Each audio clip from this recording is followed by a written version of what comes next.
How to create pop-ups in Wix Studio. To do that, we need to head over and add an element. You can click on this plus icon right here.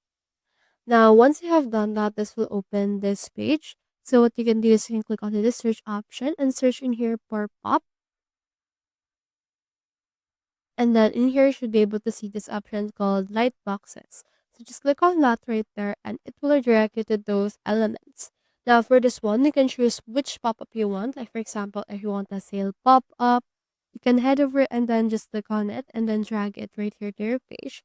Or you can also just click on it right here in order to apply it. So just wait for a few seconds in order to apply this right here.